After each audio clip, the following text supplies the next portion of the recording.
Bonjour à tous, je crois que si tout fonctionne bien, je devrais être en live à l'heure actuelle. Donc, s'il y en a qui peuvent me dire un petit coucou pour me confirmer qu'effectivement vous m'entendez et que vous me voyez, enfin, surtout que vous m'entendiez, on va dire que c'est ça le plus important. Et il y a un décalage de 20 secondes. Je préviens parce que si vous me posez des questions ou quoi que ce soit, je vais pas forcément les voir tout de suite et répondre tout de suite à la seconde même. Hop. Alors, est-ce que le live marche bien cette fois? Voilà, merci Barbara. Donc, bonjour à tous. Donc, Isabelle Mandrea Condomine, c'est moi. Et Poussin Voyageur, c'est lui. C'est lui ou elle, hein, on peut lui donner le sexe qu'on lui veut. Donc, j'espère que tout le monde m'entend, le son, tout ça. Ça a l'air. Bonjour, Garance, Olivia, pour les moins timides en tout cas.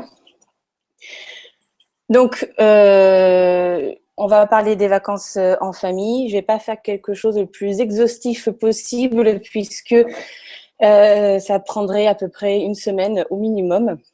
Il y a autant de voyages, autant de familles qu'il y a de soucis, en fait, ou qu'il y a de problèmes et d'interrogations. Je vous ai préparé un petit slide pour appuyer ce que je vais vous dire. Donc, vous n'allez pas forcément voir ma tête, vous allez voir le slide et je pense, on fera le test, que je devrais aussi voir votre chat. Alors, je partage l'écran. Voilà, hop, ça devrait être bon. Donc, qui suis-je et qui est ce Poussin Voyageur pour ceux qui ne connaîtraient pas? Donc moi, je suis toujours une ancienne professionnelle du tourisme pendant 15 ans et je suis également maman de 2 enfants, un grand de 9 ans et une toute plus petite de 3 ans. Et depuis quelques années, mais surtout depuis une année, je suis fondatrice de Poussin Voyageur. Alors, Poussin Voyageur, qu'est-ce que c'est ? Ça regroupe 4 axes pour aider véritablement les familles et les inciter à sortir et dire que oui, c'est possible. On a à la fois un webzine pour informer, on a une boutique pour équiper et surtout des choses que vous allez voir dans les jours et semaines qui arrivent, un assistant pour vous aider à vous organiser et un club pour partager autour d'une communauté de parents. Et j'ai voulu faire en sorte que ce soit un club bienveillant. Donc vraiment, nous, notre cœur de métier, mais c'est même pas le mot cœur de métier, mais vraiment notre philosophie, c'est d'aider les parents pour l'épanouissement des enfants, car je reste sur ma philosophie qui est l'épanouissement des enfants passe aussi par les sorties et les voyages. Et c'est pas forcément les voyages au bout du monde, mais également au coin de la rue. Alors, on va décortiquer un petit peu différentes étapes du voyage, puisque pour que les vacances en famille ne tournent pas justement en véritable calvaire pendant les vacances qui pensaient, mais un petit peu avant. Donc, tout simplement, il y a 3 premiers grands choix pour moi qui sont vraiment très, très importants. C'est le pourquoi. C'est pas forcément la première question qu'on se pose quand on parle de vacances. En général, c'est où est-ce que je vais, qu'est-ce que j'ai envie de faire, voilà, c'est plutôt le côté. Alors que la première véritable question, c'est pourquoi on part en vacances. Et j'espère que c'est pas juste parce que c'est les vacances et qu'on s'oblige à partir. Dans ce cas-là, ça vaut peut-être pas forcément le coup. Est-ce que on y va pour de la détente, de la rando sportive, etc. Alors, on peut cumuler plusieurs choses. On peut, par exemple, décider de visiter un musée au village voisin avec tante Berthe à pied lors de la fête au village pour boire un café en terrasse. Vous avez ma tante Berthe est magnifique. Ce qui nous permet, on peut passer aussi à la version à l'étranger. À l'étranger, ça marche aussi. Visite est interdite avec cousin Dylan en s'y rendant en vélo pendant la fête nationale et profiter de la quiétude des jardins. Donc là, franchement, là, vous avez le quintet plus. Vous avez la culture, la détente, l'événement familial, l'événement tout court, etc. Ça, c'est le Saint Graal. C'est ce qu'on aimerait tous pouvoir faire, combiner tout ça. Ouais, mais non, parce que en fait, De cumuler tout ça, c'est peut-être bien, mais en fait, tante Berthe, elle est un peu longue à bouger. Elle critique votre manière d'éduquer vos enfants. Les vélos, si on zappe la fameuse les garer. D'ailleurs, est-ce que tante Berthe sait-elle le faire? Et comme c'est la fête au village, c'est blindé, trop de monde au musée. Les enfants veulent surtout les manèges de la fête, car après avoir attendu tante Berthe, ils sont déjà crevés. Et au café, c'est la cohue, toujours à cause de la fête au village. Donc, côté détente, on passera. Par contre, côté mère et crise familiale tout court, là, je pense qu'on peut être au top. Et avec la Chine, c'est la même chose. Il y a une raison toute simple, c'est qu'il y a 2 mots incompatibles, c'est fête nationale en Chine et quiétude, en tout cas sur les principaux monuments. Si votre objectif est de montrer à vos enfants ce qu'est un pays très peuplé, foncez. Sinon, côté 2 heures d'attente avec un passage express du sud au nord de la cité, c'est plutôt ça qui va se passer. Et côté vélo en Chine, on n'a pas la même conception de la route. Je parle de la Chine en particulier parce que c'est exactement ce que l'on a vécu. Comme quoi, il faut bien faire quelques fails, quelques erreurs pour pouvoir mieux en parler après. Donc, tout ça pour vous dire que parfois, le quintet gagnant, c'est possible, mais c'est rare et surtout, encore moins quand on a des enfants. Je dis pas surtout, mais encore moins quand on a des enfants. C'est souvent le hasard, le bon alignement des planètes qui font que vous allez pouvoir y parvenir. Et c'est encore plus chouette quand ce n'est pas prévu. J'y reviendrai un petit peu plus tard. En attendant, on nous le rabâche assez souvent, quand on devient parent, il faut prioriser et bien greffer tranquillou au fur et à mesure de vos découvertes et de vos journées les autres objectifs et ne partez que sur 1 ou 2 objectifs. Est-ce que c'est vraiment la détente? Est-ce que c'est vraiment de faire du sport parce que vous aimez ça? Est-ce que c'est vraiment la découverte avec les musées, les monuments, les espaces naturels? Si c'est pour visiter la famille, plus peut-être un événement ou une détente, mais vous ne pouvez pas tout faire en même temps. Et surtout, n'hésitez pas à en discuter avec vos enfants, parce que suivant leur âge, sur ce qu'ils souhaitent eux aussi. Alors, je ne dis pas d'accéder à toutes leurs demandes, parce que sinon, on retombe à nouveau dans le même schéma, mais en tout cas, d'y prêter une oreille. Tout cela peut paraître un petit peu basique et tout, mais très sincèrement, le fait de savoir pourquoi on part, ce que l'on recherche, va vous permettre d'encore mieux vous préparer, de pouvoir faire des choix plus facilement et aussi, si ce n'est pas déjà fait, de choisir la destination. Il y a des multiples critères, donc pas mal qui sont personnels, évidemment, entre les rêves qu'on a voulu, que l'on veut montrer à nos enfants, des pays qu'on a déjà vus, etc. Mais en plus, il y a des choix qui se font de manière un petit peu plus objective. Forcément, le premier, c'est le budget. Ça dépend de vos revenus, bien sûr, et de ce que vous souhaitez y mettre. De faire des choix entre 2 semaines au bout du monde ou plusieurs séjours dans l'année moins loin. Je ne peux que vous conseiller d'établir un budget global à ne pas dépasser, de compter le trajet, la vie sur place, les attractions, les en dehors du trajet, parce que ça, une fois que c'est fait, c'est fait. Sur tout votre budget global, rajoutez-y 30%. C'est en général ce qui se passe entre les mauvaises surprises, les impondérables, le truc qu'on n'avait pas pensé mais qu'on craque, et la visite qu'on n'avait pas prévue mais qui a l'air vachement chouette. En général, 30% de budget supplémentaire pour être vraiment à l'aise. Si vous ne dépensez pas, tant mieux. Vous allez pouvoir faire des extras au retour ou autre. Mais si vous ne le prévoyez pas, vous risquez de manger des pâtes pendant 2 mois après, et ça a tendance à ternir un petit peu les souvenirs. C'est effectivement un petit peu toujours délicat cette question du budget, mais il vaut mieux partir bien qu'en se disant que c'est déjà trop et qu'on va vraiment le payer à la fin. Ensuite, ça va aussi dépendre de l'âge de vos enfants. Et par l'âge des enfants, cela aussi implique les conditions d'hygiène, la situation politique, les activités qui vont leur plaire. Par exemple, pour les plus jeunes, ils sont souvent fans des animaux. Et aussi, avec l'âge des enfants, il y a toute la notion de décalage horaire qu'il faut prendre en compte en fonction, si vous avez l'habitude de voyager, vous savez comment ils le supportent ou pas. Ça change avec l'âge. Parfois, c'est plus facile avec les bébés. Puis enfin, pour d'autres familles, ça ne le sera pas du tout. Tout dépend vraiment de chaque enfant. C'est aussi bien à prendre en compte le décalage en arrivant en vacances. Si vous faites une visite à la sortie d'avion, avoir un planning surchargé, c'est pas forcément la bonne idée. Et de même de penser au décalage horaire au retour.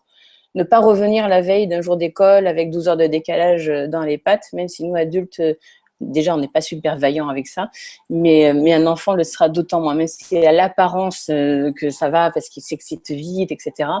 En fin de compte, c'est des phénomènes beaucoup plus longs. Mais surtout, une fois tous ces critères-là bien posés, je dirais que c'est poser ces critères-là en premier et ensuite vraiment choisissez une destination qui vous fait envie pour vous aussi, mais également pour votre conjoint. Sinon, il va être grincheux et ça va être forcément de sa faute. Pour moi, il faut être vraiment sûr de votre coup. Et bien sûr, des enfants. Impliquez vos enfants dans le choix des vacances, soit de manière totalement ouverte, choisissez, ou plus pragmatiquement, en proposant plusieurs choix qui correspondent aux critères que nous venons de vous donner, une shortlist ou un continent ou une partie de la France, etc. L'autre troisième grand choix à faire, évidemment, concerne l'hébergement et le transport. Alors, sans forcément de suite rentrer dans le détail qui aboutira à la réservation, c'est pas le propos de cette conférence-là, mais c'est de savoir quel type d'hébergement et de transport nous allons utiliser. On va conditionner beaucoup de choses. Le temps, le budget, l'accès ou pas à certaines zones en fonction de tel ou type d'aéroport. À vélo, il y en a plus de choses, d'autres moins, en voiture également. Le confort. Là, on revient toujours, on part en vacances. Si c'est pour de la détente, on va peut-être pas se faire un trek au Katmandou et à Mandou en ce moment. Par exemple, pour le camping, pour vous, ça c'est très général, le camping. Pour vous, ce sera peut-être avec piscine, vacances à vélo itinérantes en famille. C'était le critère obligatoire, parce qu'après une journée de vélo, on n'avait qu'une envie, c'était de plonger dans la piscine. Après, le reste, ça sera peut-être plutôt l'emplacement. Encore une fois, tout peut se combiner, mais quand ce n'est pas possible, savoir ce que l'on met en priorité permet d'aller plus vite et de ne pas se sentir noyé par des offres et des choix possibles entre la pub, entre les conseils de tout le monde sur les forums, etc. Au bout d'un moment, ça devient vite, on se noie. En gros, le conseil, vous jouez à Stéphane Plaza. Quand vous cherchez une location ou un transport, ce qui est plus important pour vous, il faut bien déterminer si c'est le confort, l'emplacement, la commodité. Parce que quand il y a du choix, du coup, vous choisissez vraiment en fonction de vos critères. Essayez de vous en tenir à ça. Donc voilà les 3 premiers grands choix. Le pourquoi, le choix de la destination qui doit partir de choix réalisables, que ce soit en fonction du budget, décalage, etc. Et pour l'hébergement et les transports, soyez un petit peu plus tatillon et vraiment par rapport à ce que vous recherchez. Si vous n'avez pas le lieu qui vous correspond, le transport qui est vraiment pas confortable ou qui correspond pas à ce que vous recherchiez, c'est d'autant de sources d'énervement qui peut vite gâcher les vacances. Est-ce que vous avez des questions pendant ce temps? Je peux y répondre. Je ne vois pas de questions là à l'heure actuelle. Donc, après ça, il y a au niveau de la préparation. Évidemment, pour des vacances tranquilles, ça tient vraiment au niveau de la préparation. Donc, il faut se préparer pour éviter les crises de dernière minute, les oublis qui gâchent tout et que c'est forcément la faute de l'autre, du conjoint, de l'aîné, de tante Berthe et compagnie. Il y a les formalités. Les formalités, donc c'est surtout spécifique au voyage à l'étranger, puisque bon, jusque maintenant, pour voyager en France, c'est assez simple. Donc, il vous faut penser, bien sûr, au visa, à toute la paperasse que cela peut demander suivant les pays, les éventuels vaccins, l'assurance maladie, etc. On a créé un dossier sur Poussin Voyageur. Il suffit de taper formalités en haut dans la barre de recherche, qui récapitule un peu toutes les formalités, qui vous donne les liens utiles, parce que là, je pourrais passer 1 heure rien que pour ça. Et encore, ça change très régulièrement. Pour les papiers, vraiment, la chose que je peux recommander, c'est de faire des photocopies de tout, de vos cartes d'identité, vos voitures si vous la prenez avec vous, mais également les carnets de santé, les numéros importants et de les répartir dans les bagages. En cas de vol, en cas de perte, on a souvent tout dans le portable, mais le portable, on peut ne pas avoir de réseau et avoir accès à toutes ces informations. Il peut se casser ou être également volé. Et avoir les photocopies un peu dans tous les bagages, Ça permet de parer rapidement et efficacement un peu à tout ça. Ça menuise un petit peu au moment de panique où on voit qu'on a été volé. Ensuite, il y a bien sûr l'itinéraire, quand on va choisir l'itinéraire, parce que le pays, c'est une chose, ou la région en France, mais après, c'est qu'est-ce qu'on va y faire à l'intérieur. Donc, il y a pléthore de guides qui existent, aussi bien des vrais guides que des guides un petit peu plus sur le net. L'idée, c'est tant en tête vos objectifs, ce dont je vous ai parlé tout à l'heure, le pourquoi on y va et qu'est-ce qu'on veut véritablement y faire. Dans une famille, il y a plusieurs personnalités. Ça, je pense que vous l'avez bien compris, avec toutes des envies différentes et des hobbies différents. Et là encore, on retombe généralement dans le truc de vouloir tout faire pour tout le monde et pas le faire. Les journées ne font que 24 heures, même en vacances. Et on a même tendance à paraître peut-être encore plus courtes. Donc, faire des choses ensemble, c'est effectivement le premier objectif quand on voyage en famille en général, et c'est super, etc. Mais rien n'empêche de diviser un petit peu les activités. Si on a un ado et qu'il veut faire des activités un peu plus sportives, que le plus petit ne peut pas, un des grands peut aller avec l'ado et le petit fait quelque chose ensemble. C'est pas totalement forcément acquis pour les familles, on va plutôt suivre un peu tout le monde, mais on peut tout à fait avoir des activités différentes pendant une journée, une après-midi, une heure ou deux, et en plus on se retrouve et on se raconte les uns les autres. On n'est pas forcé, quand on est en famille, de véritablement tout faire tout le temps, tous ensemble. C'est même, je dirais, la manière d'avoir forcément un conflit à un moment donné ou un autre. Même ne serait-ce qu'un quart d'heure, une demi-heure de faire des choses un petit peu différentes, ça atténue un petit peu la pression. J'ai l'impression de vous vendre la famille comme un enfer, non. Mais voilà, quand s'ajoute la fatigue, les trajets, les envies, l'excitation des enfants, etc., ça peut vite tourner en galère. Aussi, on a un peu pensé bien au temps de trajet, à la fatigue qui s'accumule, aux heures de sieste des plus petits. On revient toujours ne pas tout cumuler dans une journée et d'appréhender ça. Et justement, quand les petits font la sieste, alors ils peuvent faire la sieste de différentes manières, ou de façon comme à la maison, dans l'hôtel, dans une chambre, au calme, etc. Mais ils peuvent le faire aussi quand on les porte en écharpe ou autre, et en profiter pour faire une balade un peu plus calme, à l'ombre et autres. Privilégier au maximum les activités qui sont adaptées aux plus jeunes. Par exemple, les visites guidées spéciales enfants dans certains musées. Par exemple, on est allé au Canisbourg, en Alsace. On peut très bien nous le visiter en tant qu'adulte, avec les plus grandes à notre manière. Mais il y avait des visites vraiment spécifiques aux enfants où ils mettaient en scène des contes, etc. Donc renseignez-vous, parce que ça, c'est franchement génial quand c'est pris en charge comme ça. Et en général, nous-mêmes, on apprend beaucoup de choses. Lisez un maximum de partages d'expériences de parents par rapport à la destination que vous souhaitez, en France ou à l'étranger. Ça permet d'avoir un retour réel des activités. Mais attention sur les expériences personnelles, ça reste du personnel. Il y a des super sportifs, baroudeurs, etc., et qui vous disent, oui, avec mon gamin de 4 ans, j'ai pu faire cette ascension, etc. Ce ne sera pas forcément votre cas. Vous ferez peut-être pas forcément le même plaisir pour vous. Donc, voilà, c'est bien d'avoir les avis, mais il faut toujours remettre en perspective par rapport à soi. Chaque parent n'a pas la même notion ou de danger ou de capacité de leurs enfants, etc. Donc, en fin de compte, revenez au bon sens à vous-même et à ce que vous vous sentez capable de faire ou pas. Donc, je continue par rapport aux valises. Une ou plusieurs valises, ça va dépendre évidemment de où vous partez et de combien de temps, etc. Ça va dépendre de l'âge de vos enfants, s'ils peuvent la transporter ou pas. Un enfant de 6 mois, c'est pas forcément le cas. Par contre, c'est vous qui allez avoir le super sac à langer et compagnie, des choses où on peut un petit peu réduire.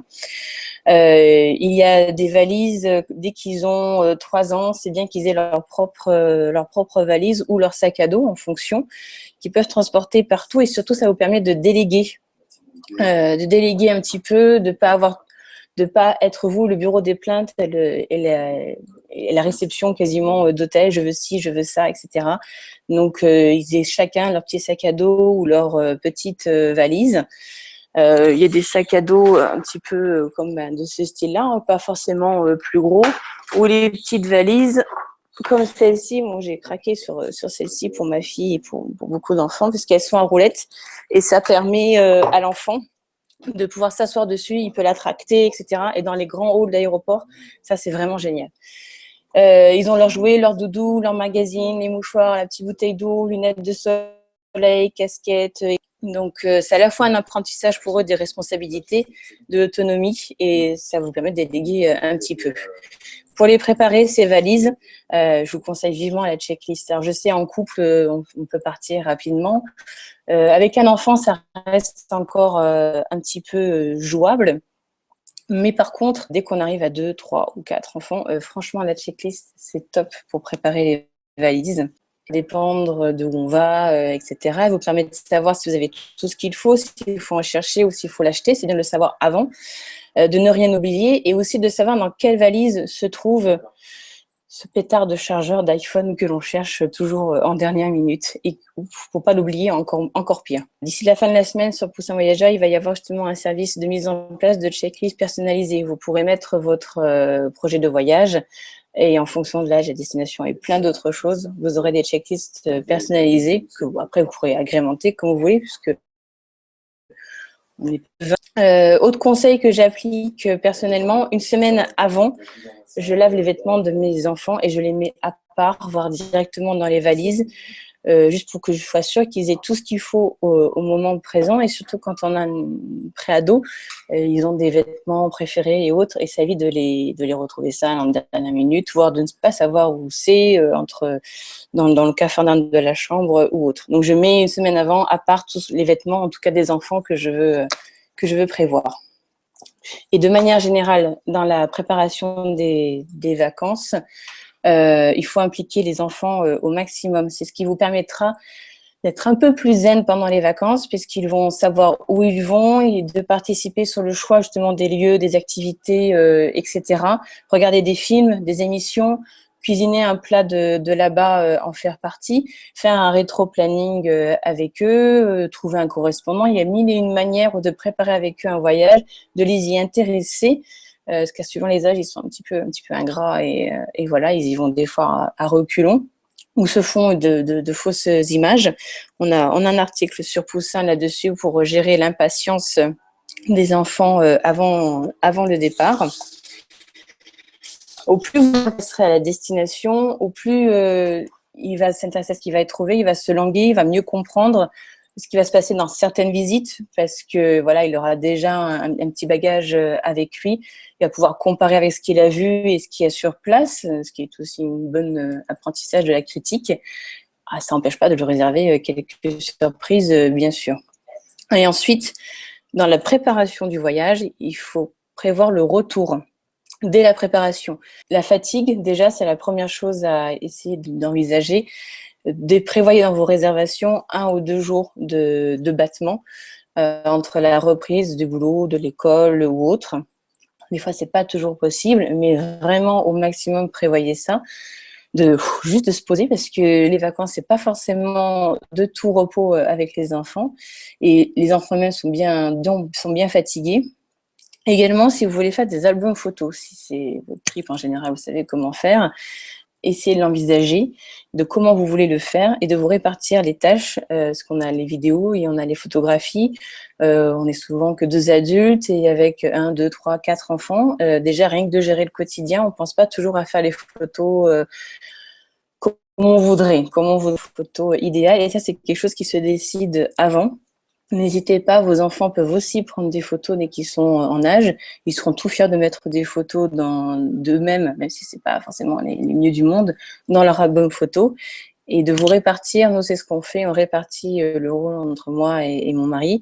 Il y en a un qui filme et il y en a un qui photographie. Ça évite d'avoir la même personne qui fait tout et qui ne peut pas tout faire et qui ne profite pas de tout ça. Et je parle aussi du fameux exposé pour l'école, surtout, alors pas forcément pour les grandes vacances, mais les petites vacances dans l'année, ou surtout si on doit partir avant et qu'on manque l'école, j'utilise souvent, mais il va faire un exposé pour l'école, etc. Ça aussi, ça peut être une très bonne idée, comme ça peut être l'idée pas du tout top.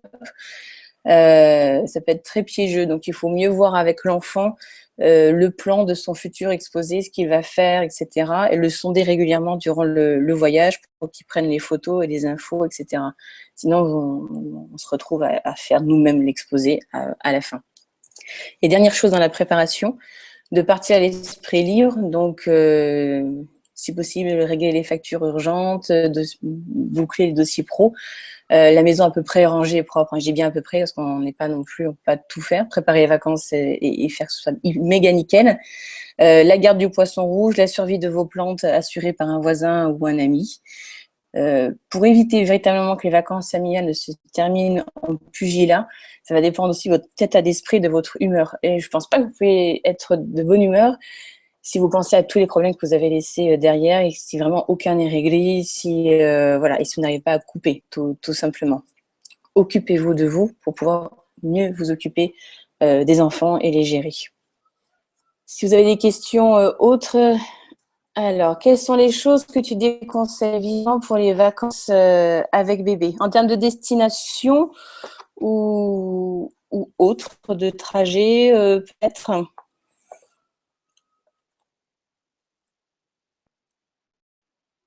Je sais qu'il y a 20 secondes entre le moment où je parle et le moment où il peut y avoir. Donc, je verrai si... autre moment fort et un peu bête noire des vacances en famille, c'est le trajet, quel que soit le mode de transport. Alors, évidemment, le mode de transport reste encore la voiture. Donc, il faut évidemment la sécurité, le siège auto, etc.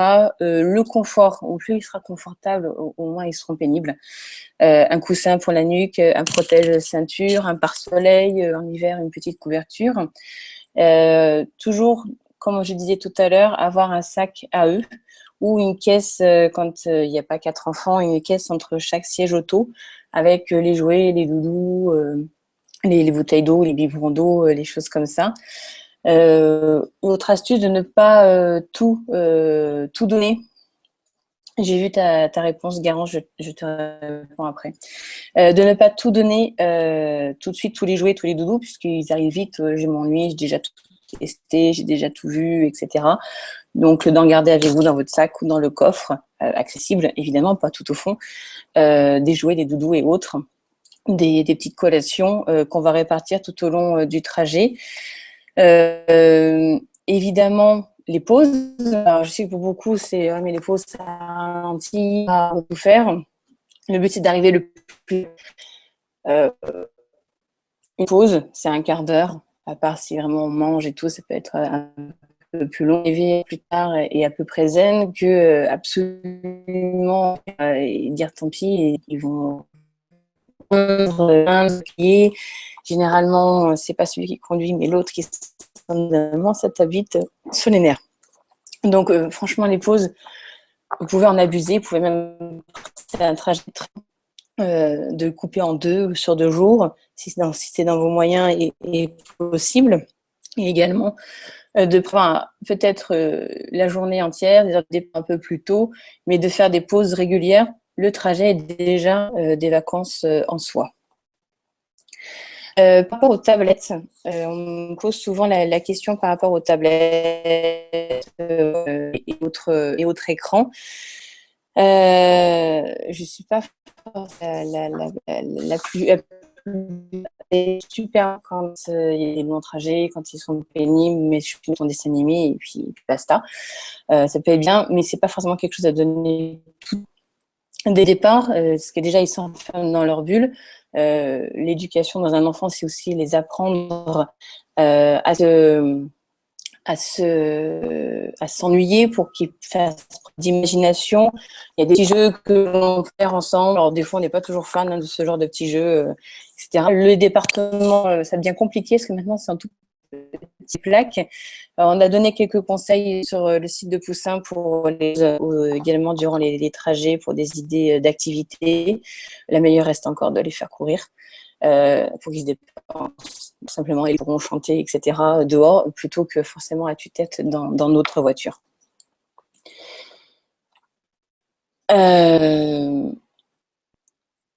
Alors, je fait à Garance en termes de destination et d'activités à éviter pour bébé. Alors, tout dépend où on place la barre du bébé.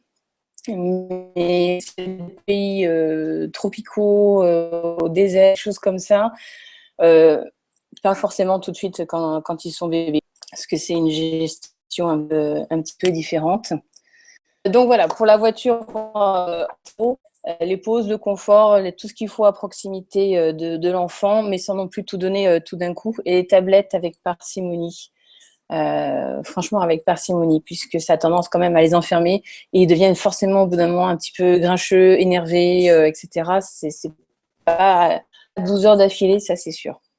En avion, en train ou en bateau, alors, il y a beaucoup de choses à dire. En tout cas, pour l'avion avec bébé, il faut vraiment le réserver le plus tôt possible pour essayer d'avoir une chance d'avoir la nacelle ou être placé en début de section, parce que si on apporte la poussette, il faut être en début de section pour avoir la place comme il faut pour poser la poussette. Donc c'est l'impératif, c'est de réserver vraiment au plus tôt et de demander vraiment bien les renseignements à vous, et que ce soit vraiment sûr. Beaucoup de bébés se sont retrouvés sans nacelle sur un vol de 12 heures, c'est un peu pénible. À partir de 2 ans, donc la place coûte quasiment comme la place adulte, hein, c'est à peu près 80%. En gros, c'est moins cher au genou. À prendre en considération en fonction de patience à gérer votre enfant, voir s'ils sont plusieurs en plus sur les genoux, etc. Puisque autant la voiture, on peut s'arrêter, on peut sortir. C'est vrai que l'avion, c'est pas possible. Et effectivement, de l'eau parce qu'on se déshydrate beaucoup plus facilement, puisqu'il peut faire rapidement plus froid. Et pour les enfants, il le un sac cabine, toujours comme pour la voiture. Et pour les atterrissages et les décollages, s'ils n'arrivent pas à bâiller tout seul ou à déglutir tout seul, s'ils sont trop petits à faire à certains âges, du chewing-gum, des bonbons, la totote ou le sein, tout simplement. Alors, je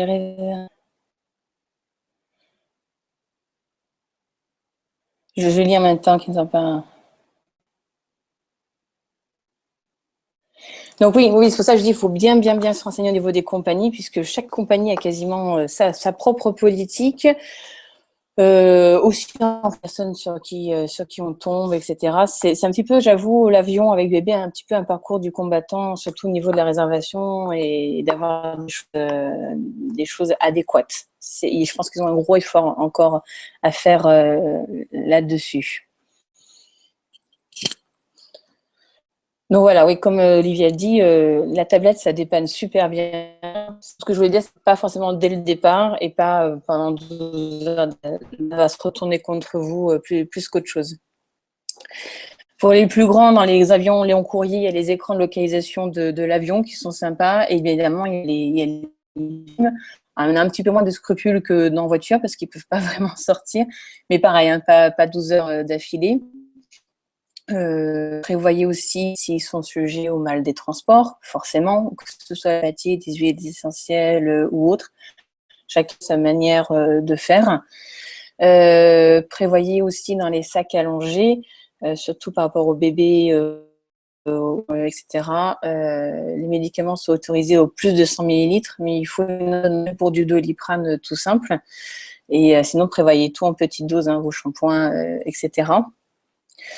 Et le conseil, mais qui n'est pas forcément que pour les vacances, etc., c'est quand les enfants crient et qu'on a honte parce qu'ils crient, parce qu'on se dit c'est de parler tout bas. Enfin, c'est une technique que moi j'ai avec mes enfants, c'est je parle tout bas comme moi, et plutôt que dans la surenchère. La spécificité du voyage à vélo en itinérance, alors ça ne concerne pas forcément tout le monde. Sur Poussin Voyageur, on a partagé pas mal de nos petits voyages que l'on fait en France sur une semaine, 15 jours, 3 semaines avec nos enfants, dès qu'ils ont 2 ans, même un petit peu moins, les met dans le plus grand pédale. Où là, le trajet est à la fois le voyage, puisque tout est impliqué, Je pourrais faire une conf complètement entière là-dessus. Comme je sais que ça ne concerne pas forcément tout le monde, mais sachez que c'est possible, que c'est vraiment accessible. Et c'est vraiment une manière de voyager totalement différente en famille. On est à la fois chacun sur son vélo, on est à la fois dans une bulle en famille. Mais voilà, c'est vraiment des chouettes rencontres. Donc, vous pouvez vous renseigner sur Poussin. Il y a pas mal de choses à dire. Si vous avez des questions dessus, n'hésitez pas. Pour les balades en vélo, même en général, même si vous êtes en vacances, à un endroit et que vous louez des vélos, faites vraiment attention au siège arrière qu'il soit confortable. Si c'est pour une balade une demi-heure, ça va. Quand ça dépasse une demi-heure, trois quarts d'heure, 1 heure, 2 heures, 3 heures, il faut vraiment que l'arrière soit confortable. Ou le must d'avoir une remorque. Et éviter le sac à dos sur le dos. Alors surtout si vous avez l'enfant juste derrière, parce que le pauvre, il n'a pas beaucoup de place. Mais pour répartir mieux les efforts, il vaut mieux avoir des sacoches. De toute façon, que ce soit pour la voiture, pour l'avion, mais aussi le bateau et le train, hein, ça revient aux mêmes choses. N'emportez pas le superflu, n'emportez pas à la maison. 1 ou 2 jouets tout petits, grand maximum suffisent. Les enfants ont beaucoup d'imagination pour jouer avec ce qu'ils trouvent. Voilà, et de l'eau, etc. Je regarde les questions. Oui, pour les bébés, ils autorisent les liquides, les liquides de voix, même en grande quantité. Par contre, pas lotion, par exemple, pour le nettoyer, le choses comme ça. Ça, ils ne l'autorisent pas. Donc, il faut juste faire attention d'un côté et de l'autre. C'est pas j'ai pas forcément à chaque fois, Olivia, sur parler de tout. C'est un petit peu pénible. Des fois de sortir carrément, hop, on va dehors, etc. Inspire pour lui, mais surtout pour nous, les coloriages, les choses comme ça, essayer de l'intéresser et en dernier recours, la vidéo sur le smartphone. Ça ne fonctionne pas forcément à chaque fois, mais chez moi, 3 quarts du temps, ça marche. Mais après, évidemment, c'est chaque enfant fait et c'est en fonction. Après le trajet, il y a sur place. Alors, s'il y a bien eu les conseils d'avant, on sait pourquoi on part, etc., que le trajet s'est à peu près pas trop mal passé, franchement, on arrive sur place, on a déjà les 3 quarts des choses qui vont s'amuser. Donc, c'est vraiment après les vacances zen en famille, c'est vraiment la préparation qui est importante. Sur place, il y a le décalage horaire à gérer, il faut y aller mollo. C'est aussi sur place gérer les attentes, les impulsions d'achat de chaque membre de la famille. Il y a une notion de budget. Entre 6 et 7 ans, généralement, à partir de 6 et 7 ans, pas forcément qu'ils transportent avec eux à ce moment-là, mais ils savent qu'ils ont une somme à dépenser pendant leurs vacances et c'est avec ça qu'ils vont pouvoir acheter leurs achats ou l'attraction que nous, on ne veut pas forcément qu'ils fassent, qu'ils tiennent absolument, etc. Ils gèrent le budget et ça donne pour nous une réponse, c'est il faut que ce soit dans le budget à toi. Et c'est pas forcément le budget ouvert de papa ou maman. Pour dormir, évidemment, il y a toutes les notions de dormir ensemble dans la même chambre ou dans la même tente, ou des fois, quand on a de la chance, dans des chambres séparées. Le rythme des vacances des enfants, c'est un rythme totalement différent du reste, pas forcément ce qu'on voudrait nous, mais c'est le cas, coucher à minuit une fois ou deux, ou 2 heures du matin, de temps en temps pour faire la fête, c'est bien. On ne peut pas faire ça tous les soirs pour eux. Ça n'équivaut pas forcément à des grasses mat le lendemain, mais par contre, c'est forcément à de la fatigue cumulée, à de l'énergie, des crises de nerfs. Donc, vaut mieux 1/4 d'heure, une demi-heure sur sa soirée et les coucher à part et notre soirée et faire un petit peu une croix sur les méga grosses matinées. Pour pas se faire garder, ça, que ce soit en vacances ou pas, c'est vraiment la seule solution. Est-ce que j'avais d'autres choses à dire? Parce que le temps qui file. Si vous dormez dans la même chambre ou dans la même tente, évidemment, d'essayer de faire dormir les petits en premier. Généralement, moi, je le portais en écharpe, je me baladais, etc., jusqu'à ce qu'il s'endorme et on le couchait. Manger aussi, des fois, ça peut être un peu tension de manger, notamment à l'étranger. On peut goûter local, il n'y a pas de souci, mais goûter avant. Faites attention à l'hygiène et prévoyez toujours des encas, des collations, de choses qu'ils connaissent et qu'ils aiment au cas où ce serait rédhibitoire ce qu'ils mangent. C'est pas la peine de forcer là-dessus. Et pour les restaurants, notamment étrangers en France, de demander avant ce qu'ils proposent pour les... Est-ce qu'il y avait d'autres questions? En fait, je pourrais en parler pendant des heures, mais ça va dépendre aussi à vous de vos questions. Est-ce que ça vous a aidé? Je reviens vraiment, la préparation, c'est vraiment ce qui est important. Le pourquoi on part et d'impliquer les enfants au maximum. C'est comme toute chose dans la vie, au moins ils seront pénibles le jour des vacances et allez-y, cool. Les vacances, détendre, multiples activités. Et même si c'est un pays où vous n'allez qu'une seule fois dans votre vie, c'est pas une raison pour tout faire avec les enfants et les stresser. On a eu le cas, nous, ce qu'on avait fait en Californie, on est allé tranquille, on a vu maximum de choses, mais à notre façon. Et où en Chine, on a vraiment accéléré. J'ai beaucoup plus de souvenirs, et même mes enfants de Californie que de Chine. L'idée aussi, le voyage, c'est c'est le voyage en lui-même, le trajet, mais c'est aussi les souvenirs, il faut y penser. Le portage, je regarde bébé change la vie, le portage. Et effectivement, le portage, c'est le truc génial pour voyager avec les plus petits. Aussi pendant le trajet, pendant les balades, pour les endormir, etc. Vous avez d'autres questions? Peut-être plus spécifiques, parce que là, j'ai resté très généraliste.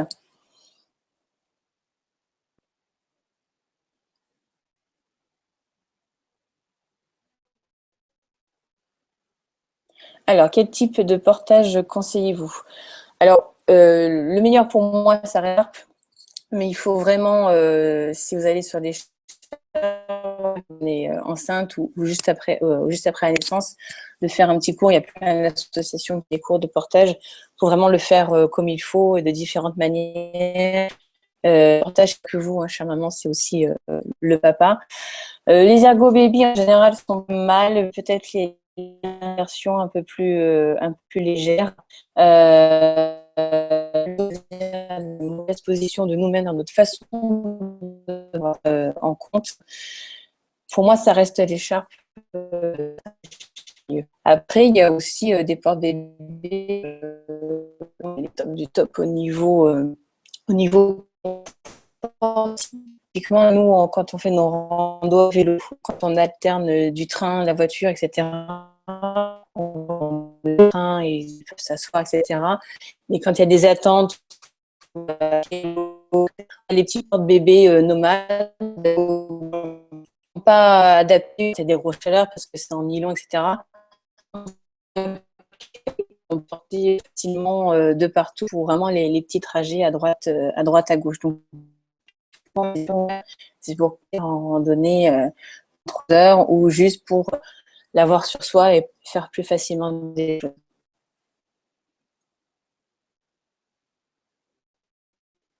Le mandouka, oui. Franchement, tester. Je ne sais pas forcément sans tester. Moi, à part le boba, qui est vraiment, c'est vraiment pour du court déplacement, des choses. Il faut vraiment tester. Ça va dépendre de votre physiologie à vous, suivant comment vous êtes. Ça va dépendre du bébé. Ça va que en fait, voilà. Moi qui ai des problèmes de dos,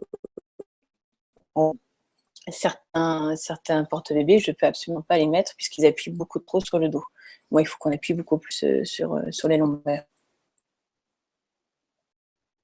Mais après, de toute façon, n'hésitez pas s'il y a des questions aussi à nous les poser par mail, hein, en contact. Sur la préparation, nous vraiment se focaliser sur place, et l'organisation du voyage en famille. C'est pour ça qu'il va arriver, comme je vous disais, les checklists de valises personnelles et également des lieux de gestion suivant vos destinations en fonction de l'âge de votre vacances, si c'est plutôt luxe, baroudeur, des choses comme ça. Donc, suivez-nous. Bientôt, ce service va être mis en place.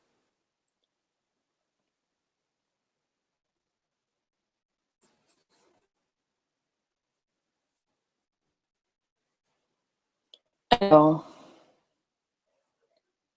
oui, je suis contente qu'il y ait des gens qui voyagent. Je pense que c'est un grand peine parce que souvent, quand on parle de voyage, on est dans les îles ou Asie, etc. Mais on quand même de vivre dans un pays génial. Et justement, quand on est en bas âge, c'est l'occasion de voyager à l'étranger. C'est peut-être l'occasion justement de découvrir son propre pays et l'Europe une voiture, en train ou en avion. Et il y a de formidables choses à faire. Et ça évite des fois, surtout pour les premiers parts, comme on dit, pour le premier bébé, quand on est un petit peu en angoisse autre d'être dans l'inconnu, dans des repères, ça évite aussi un stress supplémentaire. Ok, ben, merci à tout.